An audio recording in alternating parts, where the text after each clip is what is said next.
इस वीडियो में देखेंगे 2025 के बोर्ड एग्जाम में जो मैथ के क्वेश्चन पूछे गए थे वो बेहतर ही लाजवाब सवाल थे और बहुत से विद्यार्थी से नहीं बना पाए थे। चलिए हम सोल्व करते हैं। साथ ही 2026 के बोर्ड एग्जाम के लिए हम यहाँ पे तैयारी भी करवा रहे हैं, तो हमारे चैनल से अवश्य जुड़ जाएं जो बोर्ड एग्जाम 2026 में देंगे। देखिए सवाल क्वेश्चन पूछा गया था हमारे पास कि त्रिभुज ABC में DE समानांतर है BC का। यदि DE बराबर 3 सेमी और BC बराबर 6 सेमी और त्रिभुज ADE का क्षेत्रफल 15 सेमी स्क्वायर है तो त्रिभुज ABC का क्षेत्रफल क्या होगा। क्वेश्चन आप लोग को नजर आ रहा होगा और देखिए इसको चुटकियों में सोल्व करते हैं। तो सबसे पहले आपको क्या करना होगा कि एक फिगर बनाना होगा।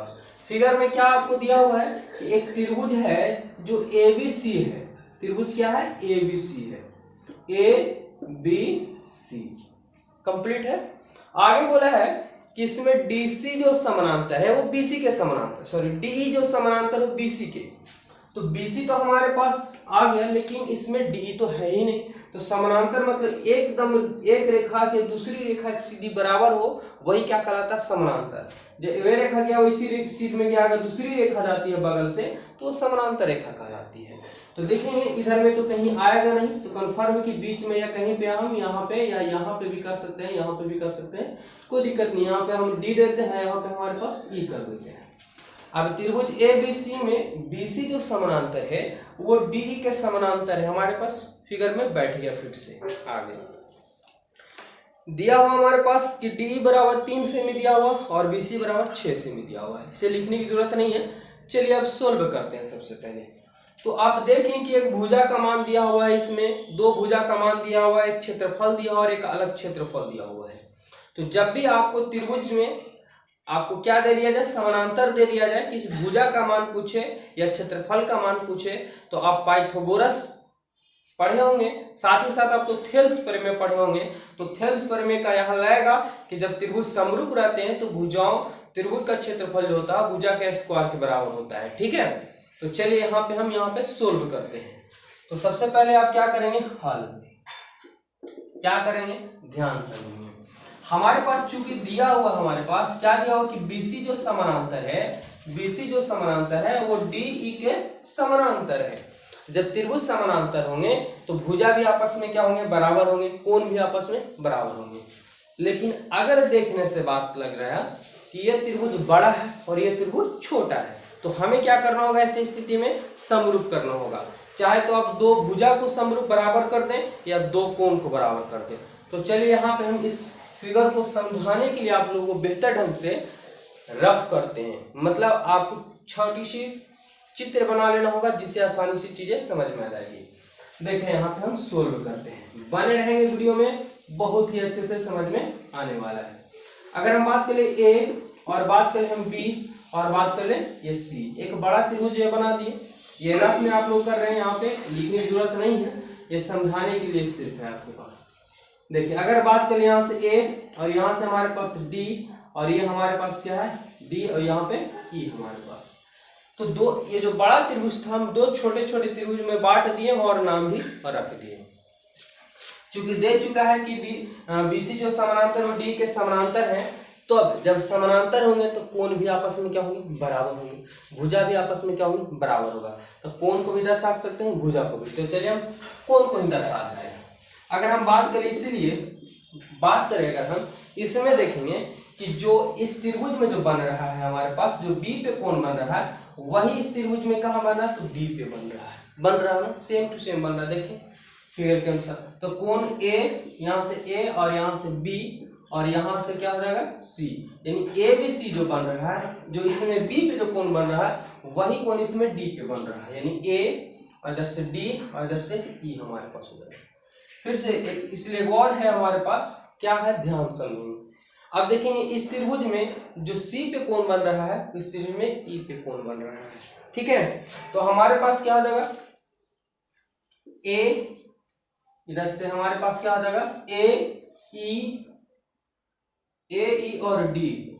चाहे तो आप पहले इसको लिख ले या पहले इसको लिख ले, कोई दिक्कत नहीं है। इधर से हमारे पास हो जाएगा कोण A, फिर क्या हो जाएगा? कोण C और कोण B, ACB। यानी इसमें B पे, इसमें D पे, इसमें E पे और इसमें C पे, यानी दोनों आपस में क्या कर दी हैं? बराबर कर दिए हैं। ठीक है, समझ में आ रहा होगा। दोनों में देखें कि दोनों में ए उभयनिष्ठ है, उभयनिष्ठ यानी दोनों में आ रहा है, तो यहाँ पे लिख भी सकते हैं, लेकिन थेल्स परिमेय को सिद्ध करने के लिए दो भुजा या दो कोण काफी है। हम यहाँ पे कर देंगे कि जो त्रिभुज है वो ए बी सी है, ए बी सी है, और त्रिभुज जो हमारे पास ए डी ई है, ए डी और क्या है ई है, वो क्या है समरूप है। किसकी वजह से समरूप है? तो कोण कोण, ठीक है, कोण कोण के कारण, कोण कोण के कारण क्या है समरूप है।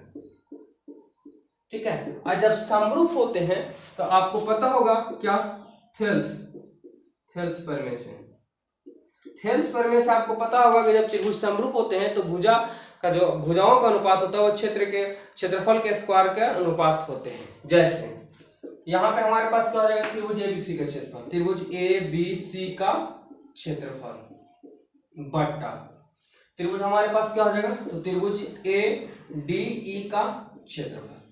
तो इसमें अगर हम बात कर लें तो यहाँ पे भुजाओं का, त्रिभुज के क्षेत्रफल का भुजा का स्क्वायर होगा।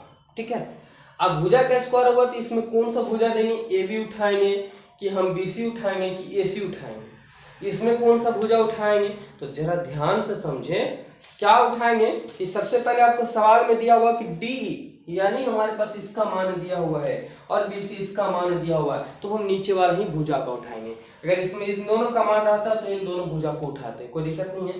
तो जब ए बी सी में चल रहे मतलब इस त्रिभुज में चल रहे, इस त्रिभुज में इसका भुजा क्या है, तो बी सी, तो यहाँ पे बी सी का स्क्वायर।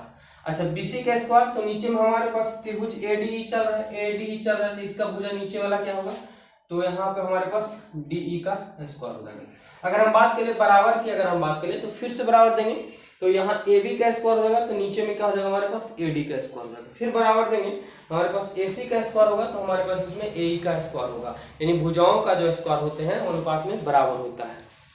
देखिए ए बी सी का क्षेत्रफल आपके पास क्या पता है, नहीं पता है, तो त्रिभुज हम यहाँ पे रहने देते हैं ए बी सी का क्षेत्रफल, ज्यों का त्यों। बात करें बीसी का, तो बीसी आपको सवाल में नजर आ रहा होगा, मान दिया 6, तो यहाँ पे हमारे पास 6 का स्क्वायर हो जाएगा। बात करें डी का, तो डी का मान हमारे पास 3 है, तो 3 का स्क्वायर हो जाएगा। नीचे अगर हम बात करें तो त्रिभुज ए डी का क्षेत्रफल दिया हो 15, तो यहाँ बैठा देंगे 15। चलिए को हम सोल्व करते हैं, तो देखें त्रिभुज ए बी सी का क्षेत्रफल बराबर 6 का स्क्वायर करेंगे, 6 36, 3 का स्क्वायर करेंगे, 3 के 9, नीचे में हमारे पास कितना आ रहा है 15 आ रहा है। देखिए 9 चौका 36, 4 बार में कट जाएगा। नीचे क्वेश्चन तो एक है, एक गुणे त्रिभुज एबीसी का, तो त्रिभुज एबीसी का क्षेत्रफल ही हो जाएगा, और 15 गुणे 4 करेंगे तो 15 चौका 60 होता है, क्या 60 क्षेत्रफल है, तो यहाँ सेमी में दिया तो सेमी स्क्वायर में, यही फाइनली आपका क्या हो जाएगा आंसर हो जाएगा।